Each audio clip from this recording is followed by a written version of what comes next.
psychologue, je suis maître de conférence à l'ENSGSI et j'enseigne tout ce qui est méthode agile et développement web intelligence, développement web, développement d'applications. Et du coup, les 72 heures agiles, c'est l'occasion pour nos étudiants en fait, de faire de l'innovation numérique. Donc bien sûr, nos étudiants ne sont pas des développeurs, mais ils vont faire en 72 heures, ils vont pouvoir montrer une expérience utilisateur à travers des maquettes numériques. Et c'est ça le but du jeu, donc j'espère qu'en 3 jours, ils arriveront à développer une application et montrer des concepts innovants.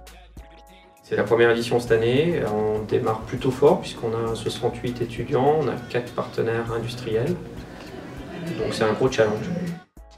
Alors nous sommes sur l'équipe des animateurs, nous sommes 4 à l'heure actuelle. Nous avons le plaisir d'avoir une ancienne du GSI avec nous qui s'appelle Marine Clou, qui elle travaille sur les méthodes agiles, qui va nous permettre d'animer les méthodes agiles. Nous avons Fatima Hamdani qui est en ce moment à TER et qui anime également avec nous les 72 heures agiles, Patrick Truchot, Eric Bonjour et moi-même. Alors cette année, c'est une édition interne à l'ENSGSI, c'est que des étudiants de l'ENSGSI et du Master Midi qui est associé à l'ENSGSI, donc ce sont des 3e années et c'est une option de 3e année.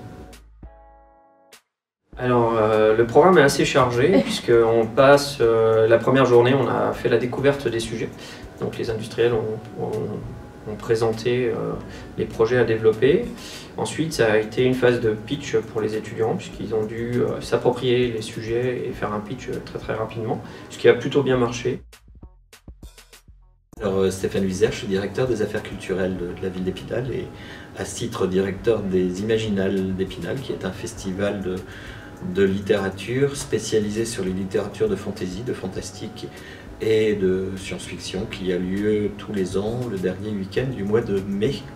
On a eu l'occasion de travailler par une demande qui nous a été faite d'une des étudiantes de l'école il y a 2 ans, qui a sollicité le festival, qui le connaissait et qui souhaitait pouvoir apporter les méthodes qu'elle avait travaillées ici à l'école, de façon à pouvoir regarder de quelle manière ces méthodes pouvaient être appliquées à un milieu culturel.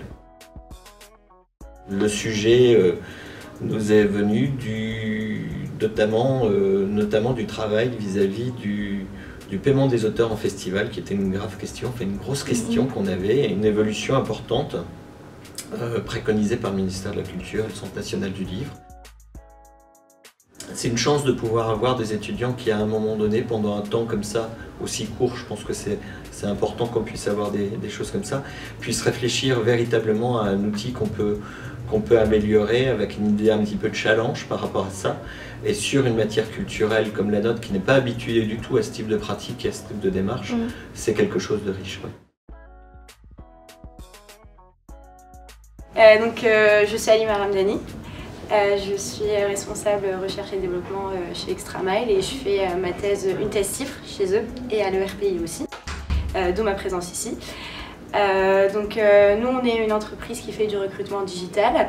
Donc notre but c'est de travailler avec des clients et donc de poster les offres d'emploi sur les bons canaux pour pouvoir dépenser le moins d'argent possible et d'avoir de très bons profils. Donc nous sommes là aujourd'hui car nous avons déjà notre propre application, notre propre site web sur lequel on gère les campagnes et sur lesquels les clients peuvent gérer les campagnes et donc gérer leur budget, etc. Et nous sommes venus aujourd'hui afin d'avoir une autre vision des choses, donc avoir une vision un peu moins technique parce qu'on est beaucoup dans la technique. On veut avoir donc la vision des étudiants ici et avoir un côté innovant dans notre application mobile pour pouvoir gérer les campagnes et pour le recruteur et pour le candidat.